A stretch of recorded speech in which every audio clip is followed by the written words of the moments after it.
Oke kawan-kawan, setelah saya troubleshoot, saya menemukan kebocorannya. Jadi ini kawan-kawan bisa lihat. Bentar ya. Oke, saya ukur lagi.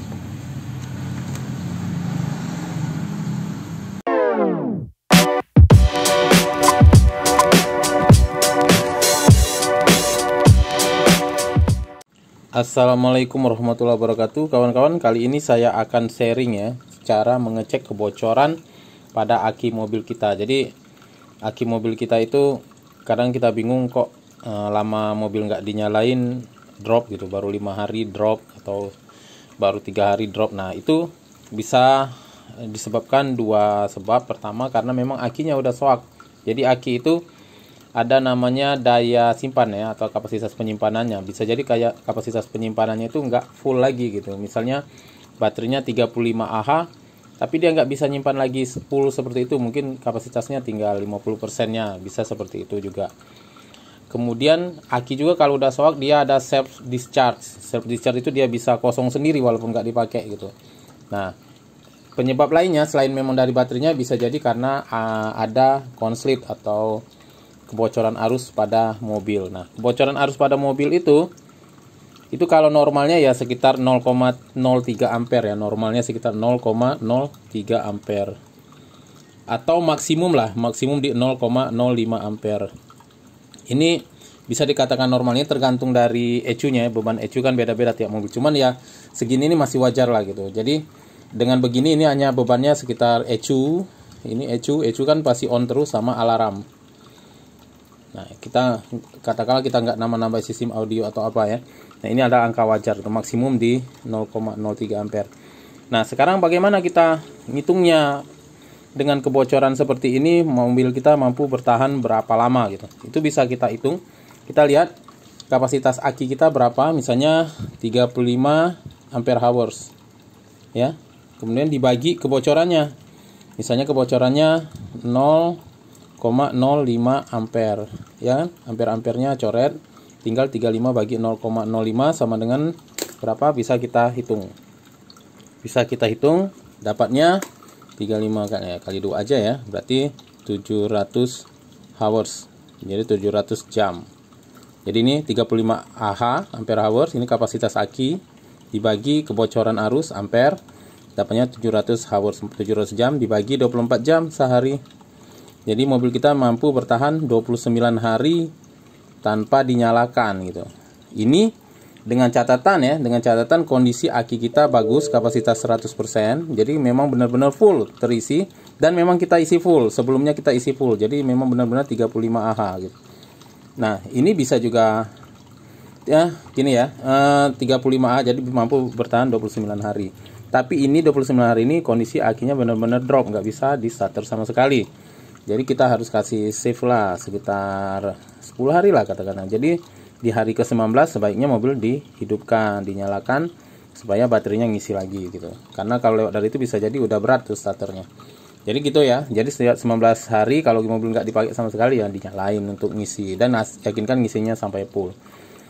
Ini hitungan kasarnya aja, karena ya itu tadi seperti saya bilang dipengaruhi oleh kapasitas akinya, apa masih 100% apa tidak. Kalau akinya tinggal 80% ya berarti nggak nyampe 35 Ah. Dan tergantung pengisian kita terakhir, apakah pengisian kita terakhir memang benar-benar full. Jangan-jangan kita ngidupinnya hanya sebentar sehingga dia baru terisi sedikit udah kita matikan, bisa seperti itu. Nah, ini cara hitung-hitungannya ya. Jadi normalnya ya sekitar 0,03 sampai 0,05.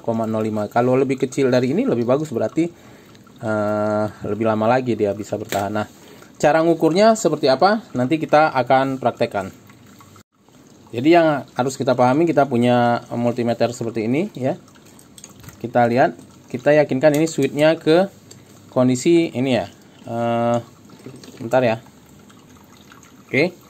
Jadi yakinkan ke kondisi kita switch ke ampere ya, ampere DC. Jadi ini lambang DC ini searah gitu. Kalau ini bolak-balik ini AC. Jadi ini ampere. Nah, kita pakai yang ringnya besar dulu aja, 20 ampere, karena kita nggak tahu tuh apakah mobil kita bocornya besar apa enggak. 20 ampere. Artinya kalau 20 ampere, maka yang terminal merahnya ini di 20 ampere ini. Gini. terminal hitamnya di COM. Oke, nah selanjutnya kita ke mobilnya langsung.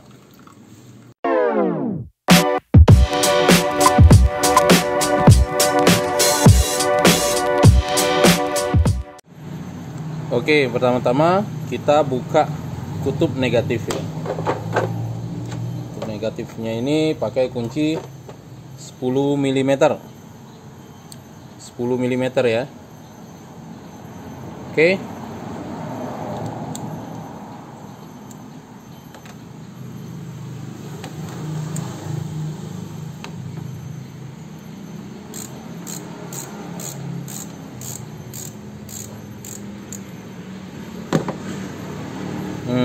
Setelah kita buka, ini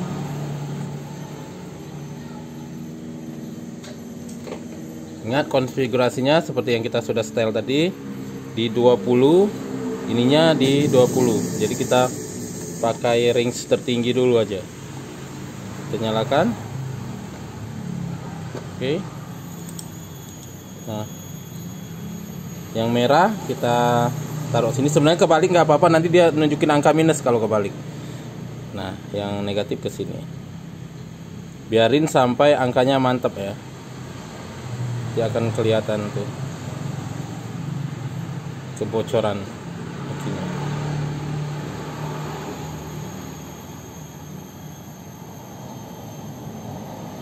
.28 kebocorannya 0,28. Ini termasuk besar ya. 0,28 ini termasuk besar. Kemarin bagus loh 0,04. Kenapa hari ini jadi besar? Oke, sebentar. Saya cek lagi. Mungkin ada yang lampu yang masih nyala ya.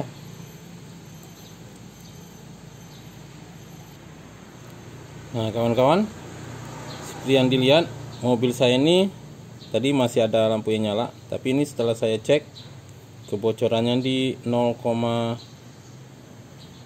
ya, kayak dia stabil.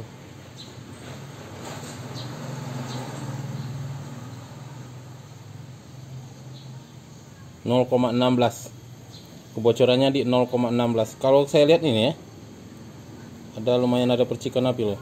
Itu artinya kemungkinan ada bocor yang cukup besar ini. 0,16 ini. Lihat lagi.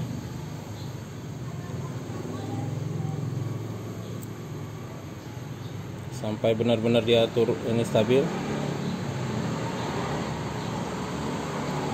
Di 0,16 ampere. Jadi kalau kita kalkulasi 0,16 ampere ini sekitar mampu bertahan berapa ya, kita tes ya. Jadi setelah saya hitung, mobil saya ini bertahan baterainya cuma 9 hari. 9 hari itu benar-benar habis. Jadi artinya benar di hari kelima harus sudah saya panasin lagi gitu. Pantesan aja cepet ngedrop. Tapi kemarin sempat saya ukur, sebenarnya kebocorannya 0,04. Jadi kemungkinan tempat saya ini ada yang konslet, tetapi kadang-kadang bagus, kadang-kadang konslet seperti itu. Ini untuk mencarinya harus satu-satu, dicoba di screen satu-satu ini.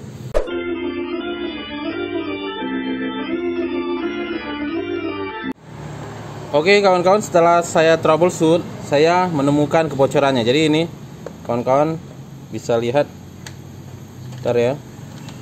Oke, saya ukur lagi.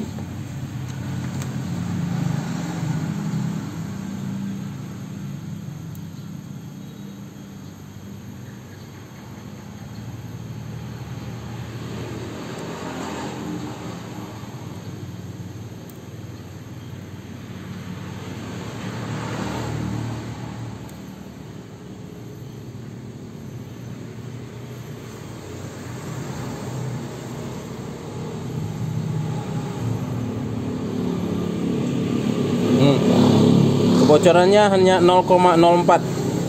Kawan-kawan lihat 0,04 ya. Nah, di mana kebocorannya? Nah, jadi ini 0,04, 0,04, 0,05 itu masih normal ya. Kalau kita hitung bisa bertahan 30 harian. 30 hari. Jadi di mana saya menemukan kebocorannya? Jadi di sini kawan-kawan. Jadi saya punya kabel tambahan ini.